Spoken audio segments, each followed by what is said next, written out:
You know that generation nobody talks about? The one sandwiched between boomers who dominated every conversation and millennials who supposedly ruined everything? Generation X, born between 1965 and 1980, and they're so invisible that even when we discuss generational differences, we skip right over them. Boomers, millennials, Gen Z. That's the list. But here's what's fascinating. Gen X isn't forgotten because they're unremarkable. They're forgotten because being unremarkable is exactly how they survived. And the psychology that created this invisible generation is one of the most distinctive patterns in modern developmental research. Today, we're breaking down the psychology of Generation X, the latchkey generation, the kids who came home to empty houses and figured it out. And what you're about to understand is how being functionally alone during critical developmental years doesn't just build character, it rewires the entire psychological operating system. Let me paint you a picture. It's 1983. You're 9 years old. School lets out at 3:15. You walk home. You pull out the key from around your neck, the one on that dirty shoelace. You unlock the door. The house is empty. Mom's at work. Dad's at work, or maybe dad doesn't live here anymore because it's the early 80s and the divorce rate just hit 50%. You make yourself a snack. You do your homework, or you don't. You watch TV. You handle whatever comes up. A problem, a decision, a fear. And nobody's coming home until 6 or 7. This wasn't occasional. By 1984, researchers documented approximately 7 million children between the ages of 5 and 13 regularly unsupervised after school. 7 million kids learning the same lesson every single day. You are on your own. Figure it out. And here's the thing. You're not broken if you're Gen X and you have trouble asking for help. You're not cold if your first instinct is to handle it yourself.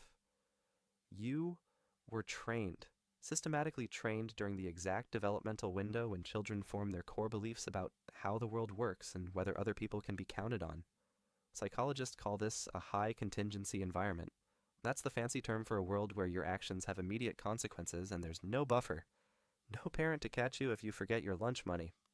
No adult to mediate if you get in a fight with the neighbor kid. You left the door unlocked. You dealt with that fear all afternoon. You didn't do your homework. You faced the teacher. Cause and effect. Action and outcome. No safety net. And that wires a brain differently than growing up with constant parental supervision. It created something that looks like confidence but runs deeper. It's not self-esteem built on praise. It's self-reliance built on proof. Gen X learned they could handle things because they had already handled things. By the time they were 12, they'd navigated hundreds of situations that required problem-solving, emotional regulation, and decision-making completely alone. But there's something else this environment created that most people misunderstand, that emotional armor everyone notices. Gen X doesn't do big feelings in public. They don't do vulnerability as performance. They don't share their struggles on social media, and younger generations sometimes read this as coldness or emotional unavailability. But Gen X isn't cold. Gen X is compressed. Let me explain what that means. When you're a kid experiencing fear, loneliness, boredom, and you learn that expressing those feelings doesn't bring help, you don't stop having the feelings. You compress them. You develop what researchers call defensive pessimism. That's not cynicism. Cynicism is believing the worst about people.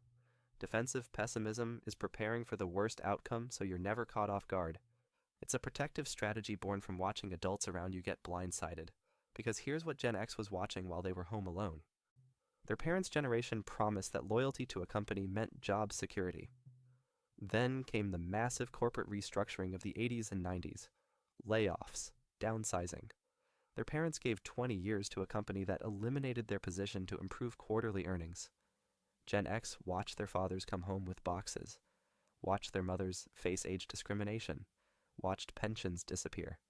They learned young that institutions lie, that stability is an illusion, that the only thing you can truly count on is your own competence. So when you see a Gen X person with multiple income streams, side projects, and skills across completely different domains, that's not hustle culture. That's not entrepreneurial spirit.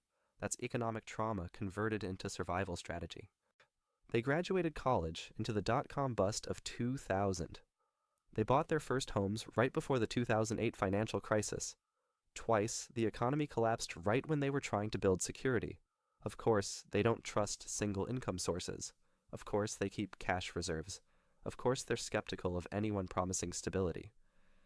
Now, here's where it gets really interesting. Gen X has this paradoxical relationship with authority that younger and older generations both misread. They're not anti-authority. They're anti-incompetent authority. They'll respect the hell out of someone who knows what they're doing, regardless of title or age. But put them in a meeting with someone in a leadership position who's clearly out of their depth, and you'll see that Gen X look. That slight eyebrow raise. That moment where they decide whether to fix it themselves or watch it fail. This comes from being the generation that grew up during Watergate, Iran-Contra, the AIDS crisis mishandled by government, the war on drugs that was later admitted to be racially motivated policy. They watched authority figures lie directly to cameras. They watched incompetence kill people. So their psychological contract with authority is simple. Earn it. Competence earns respect. Titles don't. And this is why Gen X makes such distinctive leaders when they end up in charge. They don't lead with hierarchy. They lead with competence. They don't need you to respect the position. They need you to do the work. They're the managers who say, just get it done, I don't care how. They're the ones who judge results, not process. And younger generations sometimes experience this as lack of support, but here's what's actually happening. Gen X is giving you what they wish they'd had: space to figure it out, trust that you're capable, the assumption that you don't need hand-holding. But let me tell you about the cost of all this independence. Because there is one. Gen X struggles to ask for help even when they desperately need it. Research published in the Journal of Adult Development found that Gen X reports significantly lower levels of seeking social support during stressful periods compared to other generations. They'll handle a crisis alone until they collapse. They'll solve your problem but won't tell you they're drowning. This isn't strength, this is hyperindependence. And hyperindependence is often a trauma response to early emotional neglect. I know that's a hard word, neglect, because most Gen X kids weren't abused. They were fed, housed, clothed. But emotional availability, consistent adult presence during fear or sadness or confusion, that was scarce.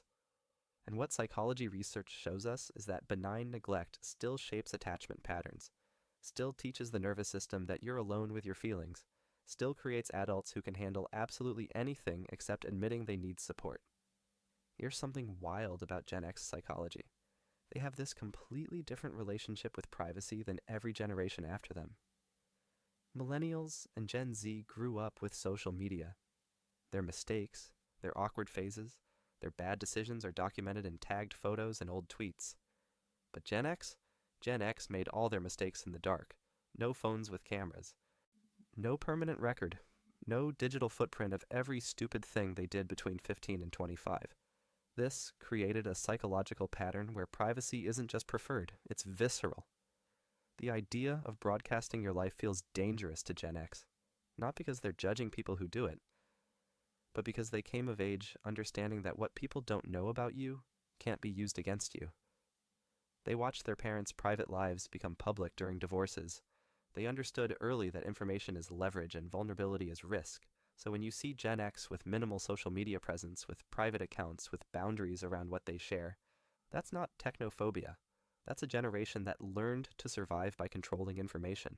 And in a world where oversharing is currency, where personal branding requires vulnerability performance, Gen X sits back and thinks, that looks exhausting. Let's talk about the irony defense mechanism, because this is quintessential Gen X psychology. They use irony and sarcasm like emotional armor. Everything's kind of a joke, nothing's taken too seriously. And older generations saw this as slacker apathy. Younger generations sometimes see it as mean-spirited snark. But here's what that irony actually is. It's the psychological ability to hold two contradictory ideas simultaneously. Gen X grew up during the Cold War. They did duck and cover drills where they practiced hiding under desks in case of nuclear attack. Even as children they understood this was absurd. A wooden desk won't save you from nuclear weapons, but they did the drill anyway. They learned early that you can recognize something is ridiculous and still participate in it, that you can see the contradiction and still function. That's what irony is. It's not caring. It's caring while simultaneously knowing that caring might be pointless but doing it anyway. This created a generation that can work incredibly hard on something while joking that it doesn't matter. That can be deeply loyal while making fun of the thing they're loyal to. that can love their kids fiercely while saying parenthood is a nightmare. It's emotional protection. If you're already making the joke, no one else's criticism can hurt you.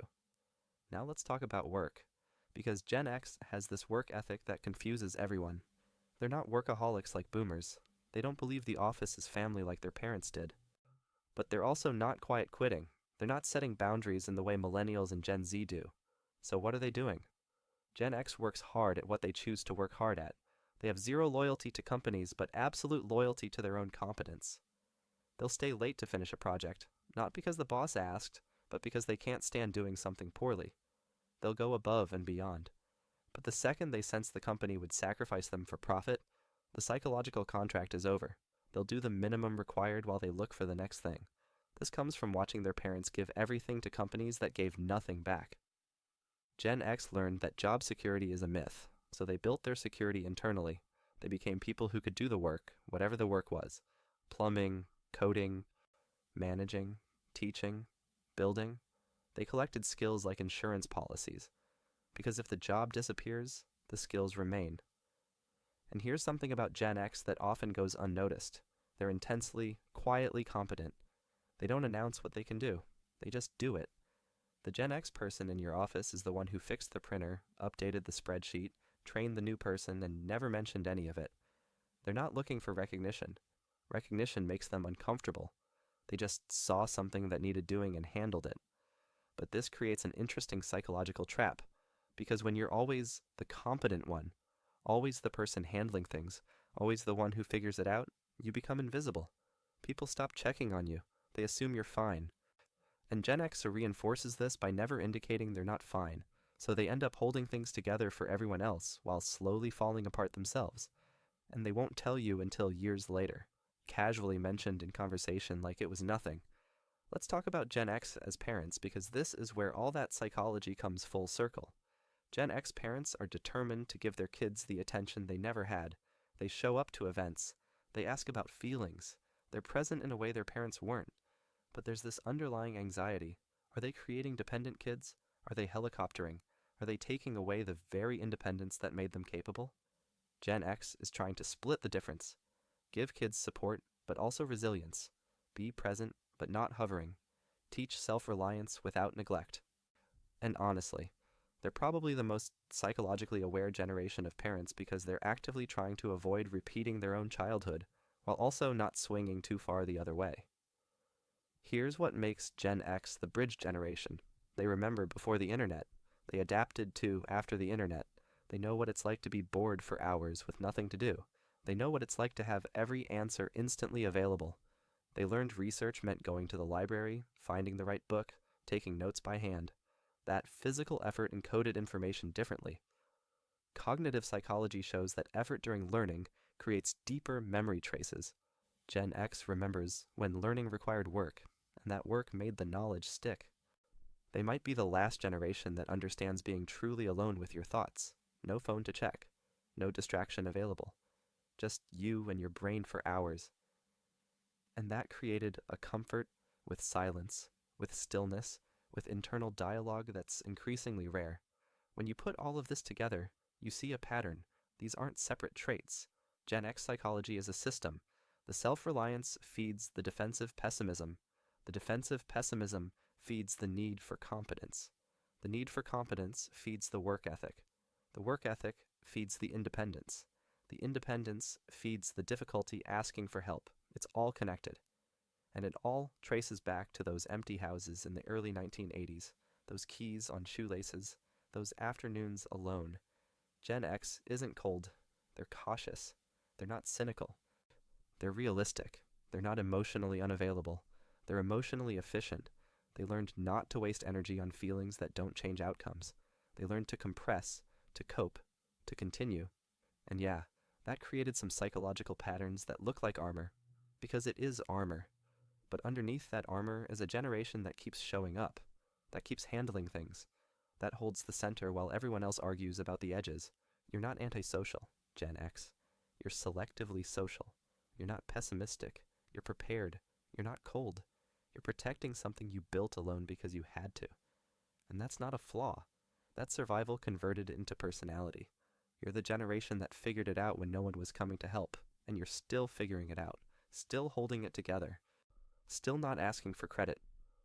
So tell me in the comments, are you Gen X and does this feel uncomfortably accurate? Or are you another generation trying to understand why your Gen X parent, coworker, or partner operates this way?